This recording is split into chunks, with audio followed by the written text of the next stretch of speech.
আরিয়ার ব্যাগে আকাশের ছবি দেখে চমকে যায় শুভ। হ্যাঁ বন্ধুরা, এমনটাই দেখা যাবে। বিস্তারিত জানতে ভিডিওটিতে লাইক দিয়ে চ্যানেলটি সাবস্ক্রাইব করে দেখতে থাকুন। গল্পের শুরুতেই দেখা যায় আজ বাহির থেকে দেখছে যে যত্ন করছে আরিয়ার, দেখে কিছুতেই সহ্য করছে না।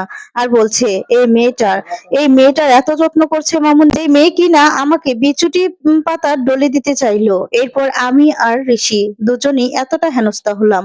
আর সেই মেয়েকে এত যত্ন করছে মামুনি। মামুনিকেও কত কথা শুনিয়েছে, আর সেই মামুনি কিনা আরিয়ার এত যত্ন নিচ্ছে। আসলে মামুনি না আমাকে ভালোই বাসে না, এখন সব ভালো ওই আরিয়াকেই ভাসে। আরিয়াকে না আমি আর সহ্য করতে পারছি না, এগুলো আমার একদম ভালো লাগছে না। এই বলে সাজ দাঁড়িয়ে দাঁড়িয়ে কাঁদতে থাকে। আর তখন বলে যে আমাকে ভালোবাসলে ওকে আর এত যত্ন করতো না। এদিকে শুভ আরিয়াকে বলে, শোনো, সব ব্যাপারে না এত চিৎকার চেঁচামেচি করবে না। বুঝতে পেরেছো, তুমি অসুস্থ, পায়ে ব্যথা পেয়েছো, তাই যতদিন না সুস্থ হচ্ছ এই বাড়িতেই থাকবে। তারপর তোমার যেখানে খুশি তুমি সেখানেই চলে যেতে পারো।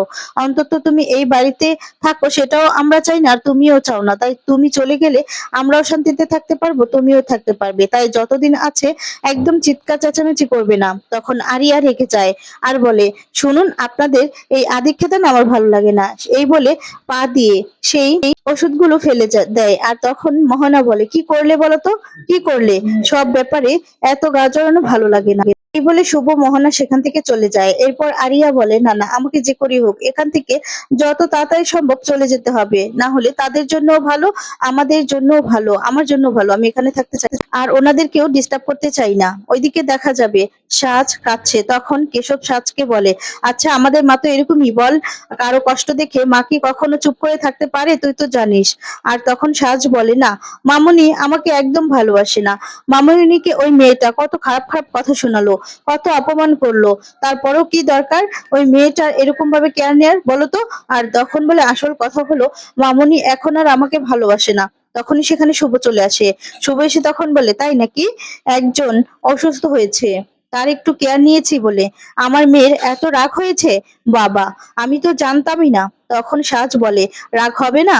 তুমি ওর কেন এত কেয়ার নিবে বলো তো? আমরা আছি না, আমাদের এখন তুমি রেখে ওই আরিয়াকে ভালোবাসছো, বুঝতে পারছি তো। তখন কেশব বলে, কি যে বলিস না। তখন কেশব আর শুভকে বলে, মা ঠিকই তো বলেছে, আরিয়ার একদম কেয়ার নেওয়াটা তোমার উচিত হয়নি। আর তখন শুভ বলে যে, আচ্ছা কেশব, তুই কি পোড়া পোড়া গন্ধ পাচ্ছিস? তখন কেশব আর শুভ এই নিয়ে হাসতে থাকে। আর তখন শুভ বলে, আমি তো মা, তাই মায়ের কাছে না সব সন্তানরাই সন্তানদের কিছু হলে, কষ্ট হলে সব থেকে মায়েরাই কিন্তু কষ্ট পায়। আর তখন সাজ বলতে থাকে, তাতে কি হয়েছে? ও তো আর আমার বোন শ্রী নয়, তাহলে তুমি কেন এত আদর করছো বলো তো? ওর জন্য শ্রী দিদিভাইয়ের জায়গাটা তো আর পূরণ হবে। তখন এই কথা বলায় শুভলক্ষ্মী খুব কষ্ট পায়, আর তখন একটা জায়গায় গিয়ে দাঁড়িয়ে থাকে। এরপর বুঝতে পারে যে কষ্ট পেয়েছে। তখনই দেখা যাবে শুভর কাছে গিয়ে শুভকে জড়িয়ে ধরে আর বলে, তুমি আমার কথায় কষ্ট পেয়েছো মামুনি? এরপর বলে, না, আমি কষ্ট পাইনি। আচ্ছা ঠিক আছে, আমি তো আমার দায়িত্ব পালন করেছি, তাছাড়া অন্য কিছুই নয়। কারণ একটা অন্য মানুষ হলেও না ঠিক এই কাজটাই আমি করতাম। আর তখন বলছে, আচ্ছা, এই আলুর পরোটা কে সব থেকে ভালোবাসে? কেশব, তুই কি খাবি নাকি? কার যেন ফেভারিট, কে যেন খাবে? আর তখনই দেখা যাবে সাজ হাত তুলে বলে, আমার ফেভারিট, আমি খাবো। আচ্ছা, তখন বলে, আচ্ছা ঠিক আছে, যা, এরপর তো তোদের দেরি হয়ে যাবে, লেট হয়ে যাবে। তখন সবাই খাওয়ার জন্য ছুটে চলে যায়। আর এদিকে স্ত্রীর কথাগুলো ভেবেই খুব কষ্ট পেতে থাকে। আর শুভ বলতে থাকে, ওই মেয়েটার জন্য আমার যে এতটা টান, মানে স্ত্রীর জায়গায় ওকে যে কেন বসাচ্ছি আমি নিজেও বুঝতে পারছি না। এদিকে দেখা যাবে আরিয়া বসে আছে আর বলে, কি এসব পায়ে লাগিয়ে দিয়েছে? দেখো আমার পাটা একদম বিশ্রী বানিয়ে ফেলেছে, কেমন দেখাচ্ছে। আর তখন বলে, কিন্তু সত্যিই তো আমার ব্যথাটা যেন কম লাগছে, ব্যথাটা কম করছে, কিন্তু সবই তো ওই মিসেস সেন, ওনার কারণেই হয়েছে। তখনই দেখা যাবে শুভর কথাগুলোই ভাবতে থাকে আর বলে, ওনাকে তো আমার একটা সরি বলা দরকার, থ্যাংক ইউ জানানোটা খুবই দরকার। এই বলে নিচে আসতে থাকে। এদিকে দেখা যাবে সবাই খাবারের জন্য ডাইনিং টেবিলে বসে ওয়েট করতে থাকে আর বলে, মামুনি তাড়াতাড়ি করো না, আমার এই আলুর পরোটা গন্ধ তো আমাদের আর সহ্য হচ্ছে না, তাড়াতাড়ি করো। আর তখনই এদিকে অয়না বলতে থাকে, আরে বাবা তোরা একটু থাম না, একটু থাম। আর তারপর দেখা যাবে সবাই মিলে খাওয়ার জন্য বসে থাকে। তখনই শুভলক্ষ্মী চলে এসেছে। শুভলক্ষ্মী খাবার নিয়ে আসলেই আর তখন দেখা যায় বলতে থাকে, এটা তো গরম, একটু তো ঠান্ডাও হতে হবে, তোরা কি গরমটা খাবি নাকি?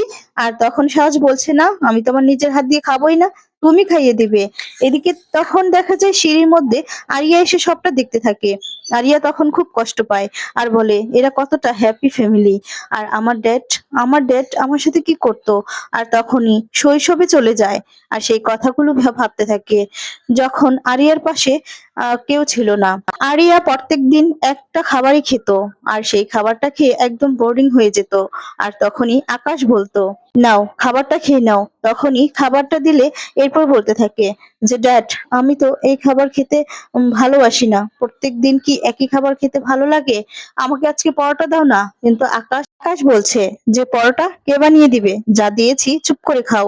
তখন আরিয়া বায়না ধরলে আরিয়াকে ধমক দিয়ে চুপ করে দেয়। এদিকে তখন আরিয়া দাঁড়িয়ে থাকে সবটা দেখতে থাকে। আরিয়া মানে শুভলক্ষ্মী সবাইকে খাইয়ে দিচ্ছে, আরিয়া সবটা দেখে খুব ভালো লাগে। তখনই ঠাম্মি সেখানে চলে আসে। ঠাম্মি এসে ফুলের ছোঁয়া দেয়, মানে পুজো দিয়ে এসেছে সেই ফুলের ছোঁয়া। আর তখন বলে কিসের ছোঁয়া দিলে? এরপর বলে ফুলের ছোঁয়া। এটা দিলে না ভালো হয়, তোমার মঙ্গল হোক। তোমার খিদে পেয়েছে মা, তাই না?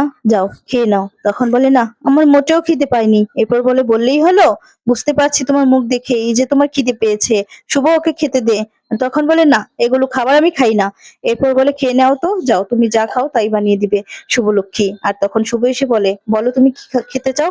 এরপর দেখা যাবে শুভকে কেকের কথা বলে আর বলে এই কেকটা আপনি বানাতে পারবেন। আর তখন এদিকে আদি বলে তুমি কিন্তু ওকে চ্যালেঞ্জ করো না, ও কিন্তু হাতে জাদু আছে ওর, ও কিন্তু সবকিছু পারে। তখন বললেই হলো। এরপর দেখা যায় শুভ বলে আচ্ছা এখানে বসো। এরপর বসিয়ে দিয়ে কেক বানিয়ে নিয়ে আসে। আর তখন অবাক হয়ে যায় আরিয়া আর বলে আপনি তো এই মাত্রই গেলেন আর সাথে সাথেই কেক বানিয়ে নিয়ে আসলেন। এত তাড়াতাড়ি এবার কি কেক বানাবেন বুঝতেই পারছি। আর তখন বলে আচ্ছা তুমি এক পিস নাও, আগে খাও তো। এরপর খেয়ে খেয়ে দেখে খুবই ভালো হয়েছে। তখন বলে কি ব্যাপার, বলো কিছু, ভালো হয়েছে? আর তখন বলে হ্যাঁ খাওয়াই যায়, কিন্তু এত তাড়াতাড়ি কিভাবে?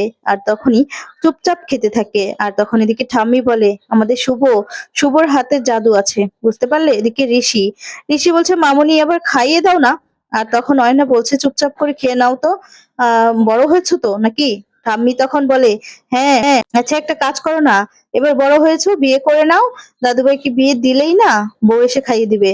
আর তখনই দেখা যায় শুভলক্ষ্মী বলছে আচ্ছা তোরা আগে ওর বিয়ের কথা বলছিস? আরে বাবা কেশব তো সবার বড় তাই না, আগে তো কেশবের বিয়েটা হওয়া দরকার, তারপর তো ঋষি। তখনই এটা নিয়ে সবাই খুব মজা করতে থাকে, আনন্দ করতে থাকে, সবটা দেখতে থাকে আরিয়া। আরিয়া দেখে খুব খুশি হয়ে যায় আর হাসতে থাকে। আরিয়ার হাসি মুখ দেখে তো শুভলক্ষ্মীও খুব খুশি হয় আর বলতে থাকে যে তুমি আরেকটা কেক নেবে। আর তখন শুভলক্ষ্মী যে তাকিয়ে আছে দেখে খুশি হয়েছে সেটাও দেখতে পায় আরিয়া। আরিয়া বলে না আমি না আপনাদের ফ্যামিলির মতো এত খাবার খাই না, বুঝতে পেরেছেন? আমার অল্পতেই হয়ে যায়। আমি যাচ্ছি, আমি কিন্তু ঘুমোবো। আপনারা যা চেঁচামেচি করেন আমাকে কিন্তু কেউ ডিস্টার্ব করবেন না, ঠিক আছে? আর চেঁচামেচিটা একটু কম করে করবেন, আমার ভালো লাগে না। এই বলে উঠে যায় আর তখন উপরে যেতে লাগে। এরপর দেখা যায় শুভলক্ষ্মী বলছে হ্যাঁ চুপ করে শুয়েই থাকবে, ঠিক আছে? আজকে কিন্তু কলেজে যাবে না, পায়ের এই অবস্থা, আজকে কলেজে যাওয়ার দরকার নেই। তখন বলে হ্যাঁ এতটুকু আমি জানি যে কলেজে যাওয়ার দরকার নেই। এই বলে শুভলক্ষ্মীকে 100টা কথা শুনিয়ে সেখান থেকে চলে যায়। আর তখন বলে সবাই যে দেখেছো মেয়েটার তেজ, মেয়েটা কতটা কথা শোনালো মামুনিকে। সমিত বলে মেয়েটা তো এরকমই। আর তখন এদিকে আদি বলে আসলে মেয়েটাকে শাসন করার মতো কেউ নেই তো, এই কারণেই এমনটা হয়েছে। এরপর এক এক করে সবাই অফিস যাবে। আর এদিকে কেশব বলছে ইম্পর্টেন্ট মিটিং আছে। তখন সবাই এক এক করে শুভলক্ষ্মীকে বলে সেখান থেকে চলে যায়। এদিকে তখন দেখা যাবে ঠাম্মি শুভলক্ষ্মীকে বলছে এই মেয়েটা এটা আসলে তোকে অনেক কথা শুনিয়েছে, তুই না মেয়েটার কথা কিছু মনে করিস না। আসলে ওদের বয়সে এখন সবাই অনেক কিছু পায়, মেয়েটা হয়তোবা তেমন কিছু পায়নি। আমাদের শ্রী যদি আজ বেঁচে থাকতো তাহলে হয়তোবা ওর মতোই হতো। তখনই কথা শুনে শুভলক্ষ্মী কাঁদতে থাকে আর বলে ঠাম্মি তুমি এটা কি বললে? শ্রী বেঁচে আছে, আমি জানি, আমার বিশ্বাস আমার মেয়ে বেঁচে আছে। এই বলে কষ্ট পেয়ে সেখান থেকে চলে যায়। তখন দেখা যাবে ঠাম্মি বলতে থাকে আমি অজান্তেই ওকে কষ্ট দিয়ে ফেলেছি, ঠাকুর আমাকে ক্ষমা করে দাও। এই বলে সেখান থেকে ঠাম্মিও চলে যায়। এরপর দেখা যাবে অনেকদিন পর শুভলক্ষ্মী নিজের অফিস রুমে যায়। মশলার যে ব্যবসাটা দাঁড় করিয়েছিল সেখানে যায় আর সবটা দেখতে থাকে। কমলি খুব খুশি হয় আর বলে তুমি অনেকদিন পর এখানে আসলে দেখে আমার খুব ভালো লাগছে, জানো তো শুভদি। তখনই সেখানে বলতে থাকে তুমি কেন কেন যে এই ব্যবসাটা ছেড়ে দিলে? বলো না, আমার এর জন্য একদম ভালো লাগছে না, তুমি আবার নতুন করে শুরু করো না। আর বলে কি করব বল, সংসারের দিকে মন দিয়েছি আর তুই তো সবই জানিস সংসারের দিকে মন দিয়ে আমার অন্য কিছু তো আর ভালোই লাগে না। আর তখনই সেখানে আরিয়া এসে বলতে থাকে, হ্যাঁ এরকম একটা ফ্যামিলি থাকলে আর কি বা করা যায়। আর তখন শুভর নামে অনেকটা কথা শুনিয়ে দেয়। এরপর কমলি রেগে যায়। কমলি রেগে বলতে থাকে, এই শোনো, আমার শুভদির নামে এই সমস্ত কথা একদম বলবে না, বুঝতে পেরেছো? তুমি কি জানো আমার শুভদির সম্পর্কে? শুভদি তিলে তিলে নিজে গড়ে তুলেছে কতটা কতটা করে এই ব্যবসাটা, জানো জানো তুমি তাকে কথা শোনাচ্ছ। তখন বলে, দাঁড়াও তোমার অবস্থা আমি করছি, এই বলে দেখা যায় অনেক কথা শুনিয়ে দেয়। আর তখন শুভলক্ষ্মী বলছে, কমলি তুই চুপ থাকবি, চুপ থাক। যা হওয়ার হয়েছে। তখন বলে, তোমাকে কথা শোনাবে আর আমি চুপ করে দাঁড়িয়ে শুনবো নাকি? আর তখন সবটাই কমলি আরো অনেক কথা বলছে যে, তুমি শুভদি সম্পর্কে কি জানো বলো? শুভদি তিলে তিলে করে এই এই সংসারটা ধরে রেখেছে। আর এই যে ব্যবসাটা দেখতে পাচ্ছ, এটাও শুভদি একমাত্র ধরে রেখেছে, বুঝতে পেরেছো? সবকিছু বলতে থাকে। তারপর দেখা যাবে শুভ আরিয়াকে বলে যায় যে আজকে বাড়িতে কেউ নেই, তাই শান্ত হয়ে থাকবে, ঠিক আছে? কোনো শয়তানি করবে না, এই বলে বেরিয়ে যায়। আর তখন এদিকে আরিয়া তার বন্ধুদেরকে ফোন করে বলে পুরো গ্যাং নিয়ে চলে আসতে। এরপর নাচানাচি শুরু করে দেয়। মেজো খাম্মা এসে দেখে অবাক হয়ে যায়। এদিকে তখন আরিয়া শুভলক্ষ্মী বলছে, শ্রী এর ব্যাপারে সমস্ত ডিটেলস আমাকে খুঁজে বের করতে হবে। এরপর ঘাটাঘাটি করে সবকিছু দেখতে থাকে। এরপর দেখা যাবে সমস্ত ইনফরমেশন পেয়েও যায়। আর এইদিকে দেখা যাবে যখন আরিয়া রাতের বেলায় ঘুমোয়, তখন শুভ চুপি চুপি করে ঢুকে আর বলে, আরিয়ার জন্য এতটা টান আমার কিসের জন্য? এই বলে আরিয়ার ব্যাগটা খুলে দেখতেই দেখতে পায় আকাশের ছবি। তখন তো মনে ঘটকা লেগে যায়, অবাক হয়ে যায় শুভলক্ষ্মী। তো বন্ধুরা, আজকের